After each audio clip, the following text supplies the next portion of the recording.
नमस्कार दोस्तों, स्वागत है आप सभी का आपके अपने YouTube चैनल द स्टडी 2.5 में। आइए दोस्तों, हम लोग दृष्टि के टेस्ट सीरीज नंबर 3 को कंटिन्यू करते हैं। चूँकि इसके पिछले वाले वीडियो में हम लोग इस टेस्ट सीरीज से प्रश्न संख्या 1 से लेकर 50 तक कंप्लीट कर चुके हैं। आज की इस वीडियो में हम लोग उसी के आगे इसे कंटिन्यू करेंगे। जो लोग उन वीडियो को नहीं देखे हैं, वीडियो चैनल के प्लेलिस्ट में उपलब्ध है। प्लेलिस्ट आपको डिस्क्रिप्शन में भी मिल जाएगा, आप सभी वहाँ से देख सकते हैं। तो चलिए हम लोग इसे कंटिन्यू करते हैं और सीधे प्रश्नों की ओर बढ़ते हैं। आइए सीधे प्रश्नों पे चलते हैं हम लोग। चलिए प्रश्न संख्या 51 को देखते हैं। और यहाँ सूची 1 सूची 2 को सुमेलित करना है। कुछ पुरातात्विक स्थल दिया गया है और उसमें बताना है कौन सा पुरातात्विक स्थल किस जिला में है। तो आइए हम लोग इसे मैच कराते हैं। यहाँ पे जितने भी पुरातात्विक स्थल दिए गए हैं ये सभी उत्तर प्रदेश में स्थित है और उत्तर प्रदेश के किस जिले में स्थित है। तो आइए हम लोग इसे मिलाते हैं। जैसे बात किया जाए आलमगीरपुर की, तो आलमगीरपुर यह मेरठ में स्थित है। वहीं बड़गांव यह सहारनपुर में स्थित है। सलौनी बागपत में स्थित है और कालपी यह जालौन जिला में स्थित है। इसका राइट आंसर देखा जाए तो इसका राइट आंसर डी सही हो जाएगा। ठीक है, चलिए नेक्स्ट देखते हैं। नेक्स्ट प्रश्न दिया है, निम्नलिखित में से किस शासक के शिलालेखों पर गजेबते कारा की उपाधि है। गजेबते कारा अर्थात हाथी के शिकारी की उपाधि किस शासक के शिलालेख पर है। तो यह देवराय द्वितीय के शिलालेख पर है। ठीक है, देवराय द्वितीय कौन था। तो यह संगम वंश का सबसे महान शासक था। इसका शासनकाल 1422 से लेकर 1446 तक रहा था। देवराय द्वितीय का शासन दक्षिण भारत और विशेष रूप से कर्नाटक के इतिहास में स्वर्णिम युग था। ठीक है, नेक्स्ट देखते हैं। निम्नलिखित में से कौन पंडित दीनदयाल उपाध्याय राज्य कर्मचारी कैशलेस चिकित्सा योजना का लाभ प्राप्त कर सकता है। तो कौन इस योजना का लाभ प्राप्त कर सकता है। तो राज्य के सभी कर्मचारी। तो बात किया जाए किस राज्य के, तो यह उत्तर प्रदेश के। तो 21 जुलाई 2022 को उत्तर प्रदेश के मुख्यमंत्री ने पंडित दीनदयाल उपाध्याय राज्य कर्मचारी कैशलेस चिकित्सा योजना शुरू की है और यह राज्य के सभी सरकारी कर्मचारियों के हित में शुरू किया गया था और सभी सरकारी कर्मचारी कैशलेस उपचार की व्यवस्था का लाभ उठा सकते हैं। ठीक है, और इस योजना को लागू करने वाला उत्तर प्रदेश देश का पहला राज्य बन गया है। इतने पॉइंट को आप सभी ध्यान दीजिएगा। नेक्स्ट देखते हैं। नेक्स्ट क्वेश्चन दिया है, 44वें शतरंज ओलंपियाड के संदर्भ में निम्नलिखित कथनों में से कौन सा कथन सही है। यहाँ 44वें शतरंज ओलंपियाड के संदर्भ में बताना है। तो पहला कथन दिया है 44वां शतरंज ओलंपियाड ओडिशा में आयोजित किया गया। तो यह गलत हो जाएगा। क्यों? क्योंकि यह चेन्नई में आयोजित किया गया है ना। 44वां शतरंज ओलंपियाड चेन्नई में तमिलनाडु में आयोजित किया गया है, न कि ओडिशा में, इसलिए पहला कथन गलत हो जाएगा। वहीं दूसरा कथन दिया है, यह भारत में पहली बार और एशिया में 30 वर्षों के बाद आयोजित की गई है। तो यह कथन सही हो जाएगा। 44वां शतरंज ओलंपियाड भारत में पहली बार आयोजित किया जा रहा है और एशिया के परिप्रेक्ष्य से देखा जाए तो एशिया में 30 वर्षों के बाद आयोजित किया जा रहा है। और महिला वर्ग में भारत ने स्वर्ण पदक जीता है। तो ये भी कथन गलत हो जाएगा, क्योंकि भारत ने स्वर्ण पदक नहीं जीता है, यह यूक्रेन ने जीता है। महिला वर्ग में यूक्रेन ने स्वर्ण पदक जीता है, इसे ध्यान दीजिएगा। और भारत की बात किया जाए तो यहाँ भारत कांस्य पदक जीता है। ठीक है, और नेक्स्ट है, इसमें अगला कथन है, FIDE ने पहली बार शतरंज ओलंपियाड मशाल की स्थापना की। तो यह कथन सही हो जाएगा। इसमें पूछ रहा है कौन सा कथन सही है, तो इसका राइट ऑप्शन बी सही हो जाएगा। कथन 2 और 4 सही है। अगले प्रश्न की ओर बढ़ते हैं हम लोग। निम्नलिखित युग्मों में कौन सा एक सही सुमेलित नहीं है। यहाँ पे जो सही सुमेलित नहीं है उसे बताना है। और यहाँ पे सहायक संधि से संबंधित राज्य पूछ रहा है। सहायक संधि पर हस्ताक्षर करने वाला राज्य किस वर्ष सहायक संधि पर हस्ताक्षर किए थे। आइए हम लोग इसे देखते हैं। मैसूर की बात किया जाए तो मैसूर 1799 में सहायक संधि पर हस्ताक्षर किया था, तो यह सही हो जाएगा। वहीं तंजौर यह 1797 में, तो यह गलत हो जाएगा, क्योंकि तंजौर अक्टूबर, ध्यान दीजिएगा, तंजौर जो है अक्टूबर 1799 में हस्ताक्षर किया था। तो इसमें पूछ रहा है कौन सा सही नहीं है, तो इसका राइट ऑप्शन बी सही हो जाएगा। वहीं सहायक संधि में अवध की बात किया जाए तो यह अवध 1801 में और जोधपुर 1818 में सहायक संधि पर हस्ताक्षर किया था। ठीक है, सहायक संधि किसके द्वारा सहायक संधि की शुरुआत किया गया था, तो यह लॉर्ड वेलेस्ली के द्वारा सहायक संधि की योजना बनाई गई थी और प्रथम राज्य सहायक संधि स्वीकार करने वाला प्रथम राज्य हैदराबाद था। ठीक है, इसमें आप सभी ध्यान दीजिएगा। चलिए नेक्स्ट क्वेश्चन देखते हैं। नेक्स्ट क्वेश्चन दिया है, मालाबार विद्रोह के संदर्भ में निम्नलिखित में से कौन सा कथन सही है। यह मालाबार विद्रोह की बात किया जा रहा है। मालाबार विद्रोह की बात करें तो जिसे मोपला अर्थात मुस्लिम दंगों के रूप में भी जाना जाता है। मोपला नाम मलयाली भाषी मुसलमानों को दिया गया है जो उत्तरी केरल के मालाबार तट पर रहते हैं। ठीक है, इसके द्वारा जो विद्रोह किया गया है उसी को मालाबार विद्रोह के नाम से जाना जाता है। तो इससे संबंधित दो कथन दिए गए हैं, आइए देखते हैं कौन सा कथन इसमें सही है। तो मालाबार विद्रोह की बात किया जाए तो वर्ष 1921 का मालाबार विद्रोह ब्रिटिश शासकों और स्थानीय हिंदू जमींदारों के खिलाफ होने वाला मुस्लिम काश्तकारों का विद्रोह था। तो बिल्कुल सही है, मालाबार विद्रोह मुस्लिम काश्तकारों का ही था। अगला है, मालाबार विद्रोह को धार्मिक विद्रोह के रूप में भी वर्णित किया गया है। तो यह कथन गलत हो जाएगा क्योंकि धार्मिक नहीं था, यह एक किसान विद्रोह था। ठीक है, मालाबार विद्रोह किसान विद्रोह के रूप में वर्णित किया गया है, न कि धार्मिक। इसमें पूछ रहा है कौन सा कथन सही है, तो इसका राइट ऑप्शन ये सही हो जाएगा, पहला कथन इसका सही है। नेक्स्ट देखते हैं, PIVOT पर्सनलाइज कैंसर डायग्नोसिस के विषय में यहाँ बताना है कि इससे संदर्भित निम्नलिखित में से कौन सा कथन सही है। तो पहला कथन है, यह भारतीय प्रौद्योगिकी संस्थान दिल्ली की एक पहल है। तो यह कथन गलत हो जाएगा, क्योंकि PIVOT यह भारतीय प्रौद्योगिकी संस्थान मद्रास का एक पहल है, न कि दिल्ली का। ठीक है, और यह किसी व्यक्ति में कैंसर उत्पन्न करने वाले जीन की भविष्यवाणी कर सकता है। तो यह कथन सही हो जाएगा, इसका राइट ऑप्शन सी सही हो जाएगा। PIVOT की बात किया जाए तो भारतीय प्रौद्योगिकी संस्थान मद्रास के शोधकर्ताओं ने PIVOT के नाम का एक आर्टिफिशियल इंटेलिजेंस आधारित टूल विकसित किया है। इस टूल का किसी व्यक्ति में कैंसर उत्पन्न करने वाले जीन की भविष्यवाणी कर सकता है। यह टूल किस लिए विकसित किया गया है कि किसी व्यक्ति में यदि कैंसर उत्पन्न होने वाला है तो उसके पता करने के लिए, उसकी भविष्यवाणी करने के लिए इस टूल को विकसित किया गया है। ठीक है, वहीं कैंसर की बात किया जाए तो कैंसर का तात्पर्य है कोशिकाओं की अनियंत्रित वृद्धि से जो कैंसर से संबंधित जीन में उत्परिवर्तन या फिर म्यूटेशन के कारण होता है। ठीक है, तो कैंसर कोशिकाओं की अनियंत्रित वृद्धि से होता है। नेक्स्ट देखते हैं हम लोग, भारत का पहला अंतर्राष्ट्रीय बुलियन एक्सचेंज किसने लॉन्च किया। तो यह प्रधानमंत्री नरेंद्र मोदी ने लॉन्च किया है। तो भारत का पहला अंतर्राष्ट्रीय बुलियन एक्सचेंज प्रधानमंत्री नरेंद्र मोदी ने गांधीनगर गुजरात में लॉन्च किया है। बुलियन एक्सचेंज है क्या, तो यह भारत में सोने के मूल्य निर्धारण से संबंधित है और भारत कीमती धातु का दूसरा सबसे बड़ा उपभोक्ता है। ठीक है, दूसरा सबसे बड़ा उपभोक्ता है कीमती धातु का भारत, वहीं पहले स्थान पे चीन है। ठीक है, और भारत 2021 में 1069 टन सोने का आयात किया था। चलिए नेक्स्ट हम लोग देखते हैं, अगला प्रश्न देखते हैं। अगला प्रश्न दिया है, बौद्ध और जैन ग्रंथों में निम्नलिखित में से किन महाजनपदों का उल्लेख है। तो इन दोनों ग्रंथों में मल्ल, कंबोज, सूरसेन इन महाजनपदों का उल्लेख मिलता है। तो इसका राइट ऑप्शन डी सही हो जाएगा, तक्षशिला का इसमें उल्लेख नहीं मिलता है। बौद्ध धर्म में देखिए अंगुत्तर निकाय में 16 महाजनपदों का उल्लेख मिलता है। ठीक है, आइए नेक्स्ट देखते हैं, निम्नलिखित मध्यकालीन साम्राज्यों पर विचार कीजिए और उन्हें उनके गठन के संदर्भ में कालक्रमानुसार व्यवस्थित कीजिए।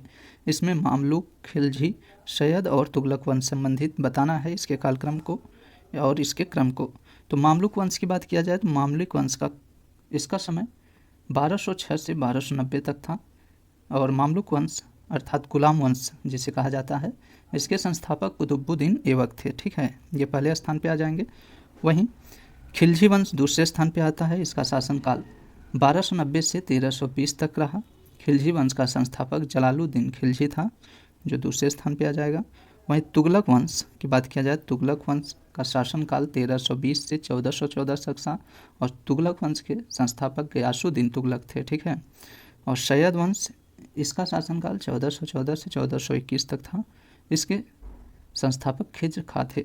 तो इसमें मिलाना है, इनके कालक्रमानुसार देखना है तो पहले स्थान पे ये आ जाएंगे, दूसरे पे ये, तीसरे पे तुगलक और चौथे पे सैयद आएगा।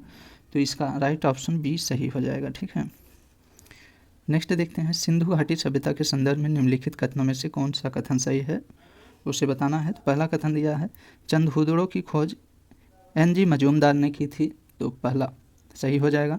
वहीं दूसरा है रंगपुर पंजाब में स्थित है, तो यह कथन गलत हो जाएगा क्योंकि रंगपुर गुजरात में स्थित है, न कि पंजाब में, ठीक है। और मोहनजोदड़ो की व्याख्या मृतकों के टिले के रूप में की गई है, तो ये भी कथन सही हो जाएगा। राखीगढ़ी स्थल की खोज 1969 में हुई थी, तो राखीगढ़ी स्थल की खोज 1969 में हुई थी, ये भी कथन सही है। इसमें पूछा है कौन सा कथन सही है, तो इसका राइट ऑप्शन डी सही हो जाएगा। कथन 1, 3 और 4 सही है। रंगपुर पंजाब में नहीं, यह गुजरात में स्थित है, इसलिए यह कथन गलत है।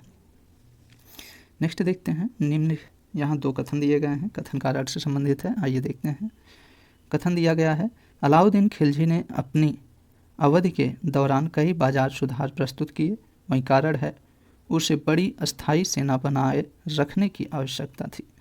तो कथन कारण दोनों सही हो जाएगा। ध्यान दीजिएगा, अलाउद्दीन खिलजी ने अपनी अवधि के दौरान कई बाजार सुधार प्रस्तुत किए थे और उसने बड़ी अस्थायी सेना बनाए रखने की आवश्यकता थी उसे। तो कथन और कारण दोनों सही हो जाएगा और कारण कथन का सही व्याख्या कर रहा है, इसलिए इसका राइट ऑप्शन ए सही हो जाएगा। अगला है, हाल ही में उत्तर प्रदेश सरकार निम्नलिखित में से किस आर्थिक लक्ष्य को प्राप्त करने के लिए निर्यात को बढ़ावा दे रही है? तो यह $1 ट्रिलियन की अर्थव्यवस्था के लक्ष्य को प्राप्त करने के लिए निर्यात की बढ़ावा दे रही है। अगला है, हाल ही में निम्नलिखित में से किस मंत्रालय ने गोवा में उज्ज्वल भारत उज्ज्वल भविष्य उत्सव का आयोजन किया है? तो यह किस मंत्रालय ने किया है? तो यह ऊर्जा मंत्रालय ने किया है, ठीक है। इसका राइट ऑप्शन ए सही हो जाएगा। ऊर्जा मंत्रालय के द्वारा गोवा में उज्ज्वल भारत उज्ज्वल भविष्य उत्सव का आयोजन किया गया है। निम्नलिखित में से कौन सी पुस्तक बंकिम चंद्र चट्टोपाध्याय द्वारा लिखी गई है? तो यह आनंद मठ बंकिम चंद्र चट्टोपाध्याय के द्वारा लिखी गई है। राजा राम मोहन राय के संदर्भ में निम्नलिखित कथनों में से सही कथन बताना है। इसमें पहला कथन दिया है, वह भारतीय वैदिक विचारों से बहुत प्रभावित थे, तो पहला कथन गलत हो जाएगा क्योंकि राजा राम मोहन राय पश्चिमी आधुनिक विचारों से प्रभावित थे, न कि भारतीय वैदिक से, ठीक है। ये पश्चिमी विचारों से प्रभावित थे, इसलिए पहला कथन गलत हो जाएगा। वहीं दूसरा कथन है, इनकी पहली प्रकाशित कृति जीवन चरित थी, तो ये भी कथन गलत हो जाएगा क्योंकि इनकी पहली कृति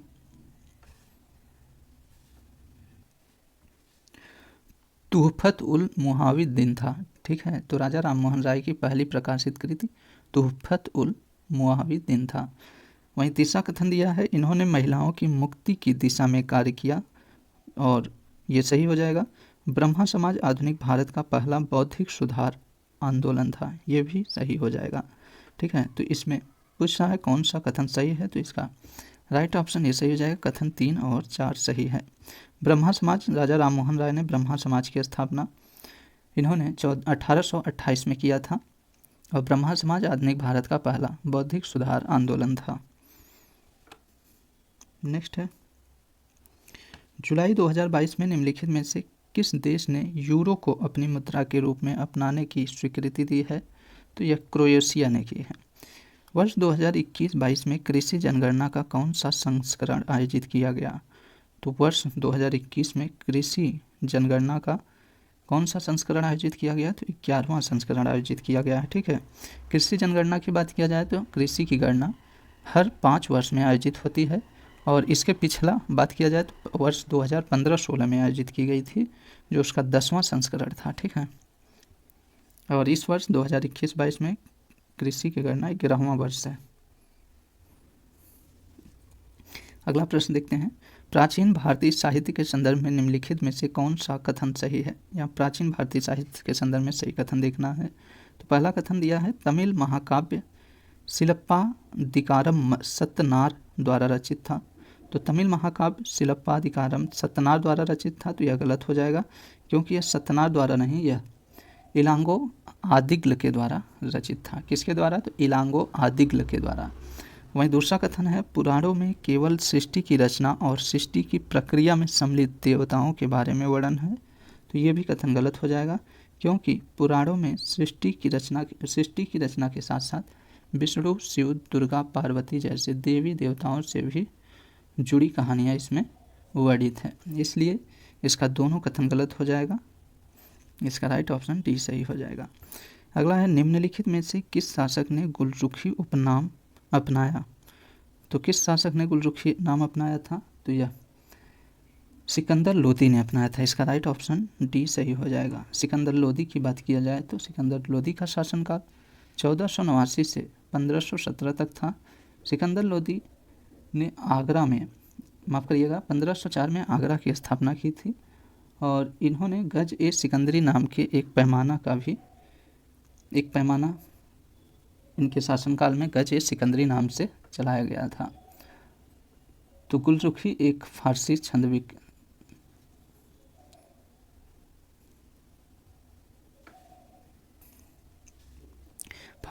में लिखा है। अगला देखते हैं, अगला प्रश्न है ऋग्वेद में गायत्री मंत्र का उल्लेख हुआ है। तो ऋग्वेद में गायत्री मंत्र का उल्लेख 3रे मंडल में हुआ है। ठीक है, निम्नलिखित में से कौन सा 2 सही सुमेलित हैं। यहाँ पे 2 सही सुमेलित दिया गया है। आइए देखते हैं, पुस्तक है और इसके लेखक बताना है। तो पहला है किताब उल रेहला। किताब उल रेहला के लेखक इब्न बतूता थे, तो यह बिल्कुल सही है। किताब उल रेहला के लेखक इब्न बतूता थे। तुगलकनामा जियाउद्दीन, तो यह गलत हो जाएगा। तुगलकनामा किसके द्वारा लिखी गई है, तो अमीर खुसरो के द्वारा लिखी गई है। तो वहीं शाहनामा फिरदौसी, तो बिल्कुल सही है, शाहनामा फिरदौसी के द्वारा लिखी गई है। तहकीक ए हिंद, यह अबुल बकर के द्वारा, तो यह गलत हो जाएगा। तहकीक ए हिंद यह जियाउद्दीन बर्नी के द्वारा लिखी गई है। इसमें पूछ रहा है केवल 2 सही सुमेलित हैं, तो इसका राइट ऑप्शन ये सही हो जाएगा। 1 और 3रा सही सुमेलित था। ठीक है, अगला प्रश्न है हाल ही में उत्तर प्रदेश सरकार ने बुंदेलखंड क्षेत्र में कितने किलो अर्थात किला जो शासकों द्वारा स्थापित किया गया है उसकी बात किया जा रहा है, कितने किलो को विकसित करने के लिए एक कार्य योजना तैयार करने का निर्णय लिया है। तो यह 31 किला का उत्तर प्रदेश के बुंदेलखंड क्षेत्र में 31 किलो का विकसित करने के लिए यह कार्य योजना तैयार किया गया है। ठीक है, देखते हैं, आइए अगला प्रश्न देखते हैं। भारत के नवनिर्वाचित राष्ट्रपति के संदर्भ में निम्नलिखित में से कौन सा कथन सही है। पहला कथन है श्रीमती द्रौपदी मुर्मू को भारत के 14वें राष्ट्रपति और पहले आदिवासी राष्ट्रपति के रूप में चुना गया था। तो यह गलत हो जाएगा। क्यों? क्योंकि द्रौपदी मुर्मू भारत के 15वें राष्ट्रपति हैं, न कि 14वें हैं, और ये पहले आदिवासी राष्ट्रपति के रूप में चुने गए हैं। पहला कथन गलत हो जाएगा। वहीं दूसरा है उन्होंने विपक्षी उम्मीदवार श्री यशवंत सिन्हा को कुल मतों का 64.03% जीत कर हराया है। तो यह कथन सही है। इसका राइट ऑप्शन सी सही हो जाएगा। ठीक है, तो यहाँ पे एक बात और ध्यान दीजिएगा, राष्ट्रपति के उम्मीदवार के विपक्ष नेता कौन थे, तो यशवंत सिन्हा थे। इनके नाम आप सभी याद रखिएगा, आने वाले एग्जाम में ये जरूर पूछा जाएगा।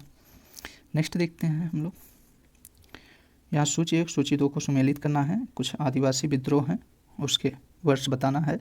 तो कोल विद्रोह कब हुआ था, तो कोल विद्रोह 1831 में हुआ था। वहीं खरवाल विद्रोह यह 1870 में, संथाल विद्रोह 1855 में और चुआर विद्रोह 1776 में हुआ था।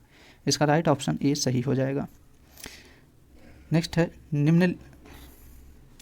अगला देखते हैं, सामाजिक धार्मिक सुधार के संदर्भ में निम्नलिखित में से कौन सा कथन सही है।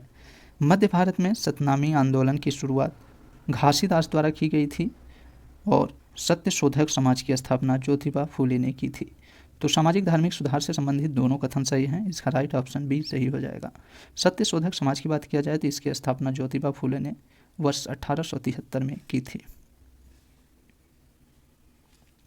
अगला दिया है प्रश्न, भारत के निम्नलिखित में कौन से 2 स्थल वर्ष 2022 के विश्व के सर्वश्रेष्ठ स्थलों की सूची में सम्मिलित हैं। तो यहाँ बताना है भारत के किन 2 स्थलों को वर्ष 2022 के विश्व के सर्वश्रेष्ठ स्थलों की सूची में सम्मिलित किया गया है। तो यह केरल और अहमदाबाद को। नेक्स्ट है, गर्भ का चिकित्सकीय समापन अधिनियम के संदर्भ में निम्नलिखित कथनों में से कौन सा सही कथन है, उसे बताना है। इस अधिनियम के तहत केवल विवाहित महिला द्वारा 20 सप्ताह तक का गर्भ समाप्त किया जा सकता है। तो यह कथन गलत हो जाएगा। यहाँ पे केवल विवाहित नहीं होगा, यहाँ पे इस अधिनियम के द्वारा विवाहित और अविवाहित दोनों प्रकार की महिलाओं को 20 सप्ताह तक का गर्भ समाप्त किया जा सकता है। ठीक है, और भ्रूण असमानताओं के मामले में 24 सप्ताह के बाद गर्भावस्था को समाप्त करने के लिए राज्य स्तरीय मेडिकल बोर्ड की राय लेना आवश्यक है। बिल्कुल सही है। हाल ही में सर्वोच्च न्यायालय ने 22 सप्ताह तक के गर्भपात करने का अनुमति दिया है। तो 22 सप्ताह नहीं, यहाँ 24 सप्ताह होगा, इसलिए ये भी कथन गलत हो जाएगा। और यह नियम सतत विकास लक्ष्य SDG अर्थात SDG 3 और 5 को पूरा करने में मदद करता है। तो बिल्कुल सही। इसमें पूछ रहा है कौन सा कथन इससे संदर्भित सही है, तो इसका राइट ऑप्शन बी सही हो जाएगा। कथन 2 और 4 सही है। नेक्स्ट देखते हैं, संगम काल के संदर्भ में निम्नलिखित में से कौन सा कथन सही है। पहला है तोलकाप्पियम तमिल व्याकरण का सबसे पुराना संग्रह है। इस काल में महिलाओं को अपना जीवन साथी चुनने की अनुमति थी। तो ये दोनों कथन सही है। संगम काल से संबंधित तोलकाप्पियम तमिल व्याकरण का सबसे पुराना संग्रह है और इस काल में महिलाओं को अपना जीवन साथी चुनने की अनुमति थी। दोनों कथन सही हैं। नेक्स्ट प्रश्न पे आते हैं, प्राचीन भारतीय इतिहास के संदर्भ में निम्नलिखित में से कौन सा कथन सही है। पहला है मध्य एशिया से आए शकों को मलेच्छ कहा जाता था। वहीं दूसरा कथन दिया है संस्कृत ग्रंथों और शिलालेखों ने व्यापारियों को नामित करने के लिए वणिक शब्द का प्रयोग किया था। तो दोनों कथन इसका सही है। इसका राइट ऑप्शन बी सही हो जाएगा। ऋग्वेद काल के दौरान तच्छ शब्द संदर्भित है। तो तच्छ किसे कहा जाता था, बढ़ई को कहा जाता था। ठीक है, तच्छ जो है बढ़ई को कहा जाता था। आइए कथन और कारण के प्रश्नों को देखते हैं। कथन दिया गया है कई राजपूत शासकों ने अकबर के साथ वैवाहिक संबंध स्थापित किए। अकबर की राजपूत नीति व्यापक रूप से धार्मिक सहिष्णुता से जुड़ी थी। तो दोनों कथन और कारण इसका दोनों सही है। तो ध्यान दीजिएगा, कई राजपूत शासकों ने अकबर के साथ वैवाहिक संबंध स्थापित किए थे। तो बिल्कुल राजपूतों ने अकबर के साथ वैवाहिक संबंध स्थापित किया था। और अकबर की बात किया जाए तो इसका राजपूत नीति व्यापक रूप से धार्मिक सहिष्णुता से जुड़ी थी, इसलिए इसका कथन और कारण दोनों सही हो जाएगा। कारण कथन का सही व्याख्या कर रहा है। नेक्स्ट है, नवीनतम आंकड़ों के अनुसार हिरासत में होने वाली मौतों की संख्या निम्नलिखित में से किस राज्य में सबसे अधिक है। तो यह उत्तर प्रदेश में है। ध्यान दीजिएगा, हिरासत में होने वाली मौतों की संख्या में उत्तर प्रदेश पहले स्थान पे है, वहीं पश्चिम बंगाल दूसरे स्थान पे है और बिहार तीसरे स्थान पे आता है। ठीक है, मिस्र ने किस भारतीय कंपनी के साथ स्वेज नहर आर्थिक क्षेत्र में एक हरित हाइड्रोजन कारखाने का निर्माण करने के लिए एक समझौता ज्ञापन पर हस्ताक्षर किया है। तो किस भारतीय कंपनी के साथ समझौता ज्ञापन पर हस्ताक्षर किया है, तो यह रेन्यू पावर के साथ किया है। ठीक है, अगला है, निम्नलिखित में से किस स्थान पर खान बहादुर ने 1857 के विद्रोह का नेतृत्व किया। तो खान बहादुर ने बरेली से 1857 के विद्रोह का नेतृत्व किया था।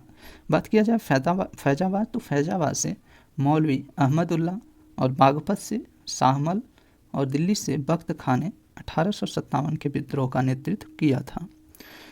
वर्ष 1937 में सत्ता में आने पर कांग्रेस द्वारा निम्नलिखित में से कौन सा बदलाव किया गया था। तो इसमें प्रेस से प्रतिबंध हटाया गया था। ठीक है, जब कांग्रेस 1937 में सत्ता में आई तो वह सबसे पहले प्रेस से प्रतिबंध हटाया था। ठीक है, इसमें पूछ रहा है कौन सा बदलाव किया गया था। तो निम्नलिखित में से इसका पहला बदलाव हो जाएगा, प्रेस से प्रतिबंध हटाया गया था। पहला ऑप्शन ये सही हो जाएगा। अगला प्रश्न है, NIRF रैंकिंग 2022 के अनुसार किस संस्थान को प्रथम स्थान प्राप्त हुआ है। तो यह IIT मद्रास को प्रथम स्थान प्राप्त हुआ है। निम्नलिखित में से किसने cost of living crisis in developing countries report प्रकाशित की है। तो यह संयुक्त राष्ट्र विकास परिषद ने इस रिपोर्ट की प्रकाशित। तो ध्यान दीजिएगा, cost of living crisis in developing countries, इसका प्रकाशन संयुक्त राष्ट्र विकास कार्यक्रम ने किया है। निम्नलिखित में से किस भाषा या लिपि में अशोक के शिलालेख उत्कीर्ण किए गए हैं। तो यह प्राकृतिक, अरमाइक और ब्राह्मणी, इन तीनों भाषाओं में अशोक के शिलालेखों के उत्कीर्ण किया गया है। इसमें संस्कृत नहीं आता है, इसलिए इसका राइट ऑप्शन डी सही हो जाएगा। अगला देखते हैं, सूफीवादी के संदर्भ में निम्नलिखित में से कथनों में से कौन सा कथन सही है। यहाँ सही कथन बताना है सूफीवादियों से संबंधित। तो पहला कथन दिया है, सूफियों ने मुस्लिम धार्मिक विद्वानों द्वारा बनाए गए विस्तृत अनुष्ठानों और आचार संहिता को अस्वीकार नहीं किया, तो यह गलत हो जाएगा, क्योंकि सूफियों ने मुस्लिम धार्मिक विद्वानों द्वारा बनाए गए विस्तृत अनुष्ठानों और आचार संहिता को अस्वीकार कर दिया था। ठीक है, अस्वीकार कर दिया था। और इन्होंने जिक्र का उपयोग कर प्रशिक्षण के विस्तृत तरीके विकसित किए थे, तो यह सही हो जाएगा। और 12वीं शताब्दी के बाद मध्य एशिया से आने वाले सूफी बड़ी संख्या में हिंदुस्तान में ही बस गए, तो ये गलत हो जाएगा, क्योंकि ये 12वीं शताब्दी नहीं 11वीं शताब्दी में मध्य एशिया से आने वाले सभी सूफी बड़ी संख्या में हिंदुस्तान में बस गए थे। और सूफी संतों ने अपनी सभाओं का आयोजन अपने खानकाहों या फिर धर्मशालाओं में किया था। तो इसमें पूछ रहा है सूफी संत से कौन सा कथन सही है, तो इसका राइट ऑप्शन बी सही हो जाएगा, कथन 2 और 4 सही है। अगला है ऋग्वैदिक धर्म के संदर्भ में निम्नलिखित में से कौन सा कथन सही है। तो पहला कथन है ऋग्वैदिक धर्म प्रकृति में एक ईश्वरवादी था, तो यह एक ईश्वरवादी नहीं, यह जो था बहुदेववासी था। ठीक है, ऋग्वैदिक धर्म कैसा था, बहुदेववासी था, प्रकृति का था, यह कथन गलत हो जाएगा। वहीं दूसरा कथन है ऋग्वेद में इंद्र को सबसे शक्तिशाली देवता बताया गया है, तो बिल्कुल सही है, इंद्रदेव ऋग्वैदिक काल के सबसे शक्तिशाली देवता थे, इसका राइट ऑप्शन सी सही हो जाएगा। आइए सूची 1 को सूची 2 से सुमेलित करते हैं। यहाँ इमारत दिया गया है और उसके निर्माणकर्ता को बताना है, तो आइए देखते हैं। अकबर के द्वारा जहांगीरी महल का निर्माण किया गया था। जहांगीरी महल जो आगरा में स्थित है, यह अकबर ने इसका निर्माण करवाया था। वहीं जहांगीर ने मोती मस्जिद का निर्माण करवाया था, जो लाहौर में स्थित है। शाहजहाँ जो है यह शालीमार बाग का निर्माण कराया था, ये भी लाहौर में स्थित है। और औरंगजेब ने बादशाही मस्जिद का निर्माण लाहौर में करवाया था, इसका राइट ऑप्शन सी सही हो जाएगा। अगला प्रश्न है प्राथमिक और उच्च प्राथमिक विद्यालय के बच्चों के संदर्भ में निम्नलिखित कथनों में से कौन सा कथन सही है। पहला कथन है उत्तर प्रदेश सरकार ने स्कूल ड्रेस और स्टेशनरी के लिए राशि को 1100 रुपये से बढ़ाकर 1200 रुपये करने का निर्णय लिया है, तो बिल्कुल सही है। और यह राशि प्रत्यक्ष लाभ अंतरित के माध्यम से बच्चों के माता पिता को दी जाएगी, दोनों कथन इसका सही है, इसका राइट ऑप्शन बी सही हो जाएगा। ठीक है, उत्तर प्रदेश सरकार द्वारा प्राथमिक और उच्च प्राथमिक विद्यालयों के बच्चों को स्कूल ड्रेस और स्टेशनरी के लिए 1100 से बढ़ाकर कितना कर दिया गया है, तो 1200 रुपये कर दिया गया है। और यह राशि उसके माता पिता के खाते में डायरेक्ट भेजा जाएगा। ठीक है, अगला देखते हैं G20 से संबंधित। G20 के संदर्भ में निम्नलिखित में से कौन सा कथन सही है।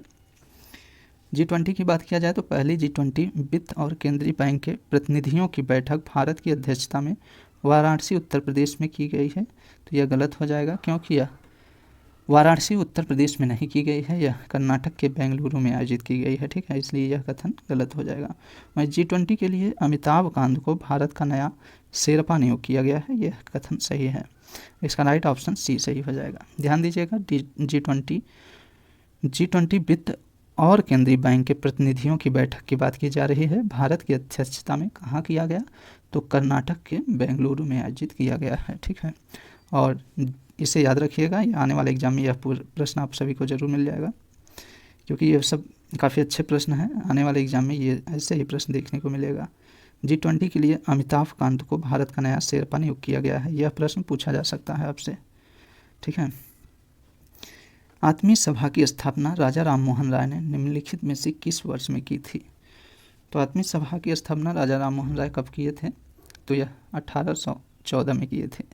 वर्ष 1839 में कांग्रेस के त्रिपुरी अधिवेशन में पार्टी ने अपनी ओर से निम्नलिखित में से किस देश में एक मेडिकल मिशन भेजा था, तो यह चीन भेजा था। ठीक है, कांग्रेस ने वर्ष 1939 के त्रिपुरी अधिवेशन में अपने तरफ से मेडिकल मिशन चीन भेजा था। ठीक है, अगला देखते हैं। एक तहसील एक उत्पाद योजना के संदर्भ में निम्नलिखित कथनों में से कौन सा कथन सही है। यह भारत सरकार की एक पहल है, तो यह गलत हो जाएगा, क्योंकि यह उत्तर प्रदेश सरकार की पहल है। ठीक है, यह एक जनपद एक उत्पाद की सफलता के बाद इस योजना को शुरू करने का निर्णय लिया गया है, ये कथन सही हो जाएगा। ठीक है, तो ध्यान दीजिएगा, उत्तर प्रदेश सरकार के द्वारा एक जनपद एक उत्पाद की सफलता के बाद एक तहसील एक उत्पाद योजना की शुरुआत की गई है। इसका राइट ऑप्शन सी सही हो जाएगा। अगले प्रश्न की ओर बढ़ते हैं। अगला प्रश्न दिया है, निम्नलिखित में से किस संस्थान को सरदार पटेल उत्कृष्ट ICAR संस्थान पुरस्कार 2021 मिला है? तो यह राष्ट्रीय कृषि अनुसंधान प्रबंधन अकादमी को मिला है। आइए अगला देखते हैं, निम्नलिखित युग्मों में से कौन सा एक सही सुमेलित नहीं है? यहाँ सही सुमेलित नहीं है उससे बताना है, ठीक है। पूरा प्रसार स्थल दिया गया है, उसके स्थान को बताना है। भीमबेटका की बात किया जाए तो मध्य प्रदेश में स्थित है। वहीं आदमगढ़ी पहाड़ियाँ यह नर्मदा घाटी में स्थित है। पटवार का पठार यह जो है दक्षिण भारत में नहीं स्थित है, यह उत्तर भारत में स्थित है, ठीक है। उत्तर पश्चिम भारत में पटवार स्थित है। और कुरनूल यह आंध्र प्रदेश में स्थित है। इसमें पूछ रहा है कौन सा सुमेलित नहीं है, तो इसका राइट ऑप्शन सी सही हो जाएगा। पोटवार का पठार यह उत्तर पश्चिम भारत में स्थित है। नेक्स्ट प्रश्न देखते हैं, मुगलों के संदर्भ में निम्नलिखित में से कौन सा कथन सही नहीं है? यहाँ जो कथन सही नहीं है उसे बताना है। तो मुगल दरबार के इतिहास को तुर्की भाषा में लिखा गया है। मुगल दरबार के इतिहास को तुर्की भाषा में लिखा गया है, तो यह गलत हो जाएगा क्योंकि फारसी भाषा में लिखा गया है, ठीक है, इसलिए यह कथन गलत हो जाएगा। वहीं मुगल भारत की सभी पुस्तकें पांडुलिपियों के रूप में थी। तो मुगल भारत की सभी पुस्तकें पांडुलिपियों के रूप में थी, तो यह कथन सही हो जाएगा। इसमें पूछ रहा है कि निम्नलिखित में से कौन सा कथन सही नहीं है, तो पहला कथन सही नहीं है, इसका राइट ऑप्शन ए सही हो जाएगा, ठीक है। तो मुगल दरबार के इतिहास किस भाषा में लिखे गए हैं? तो फारसी भाषा में लिखे गए हैं, ठीक है। और मुगल के सभी पुस्तकें पांडुलिपि क्या होती थी?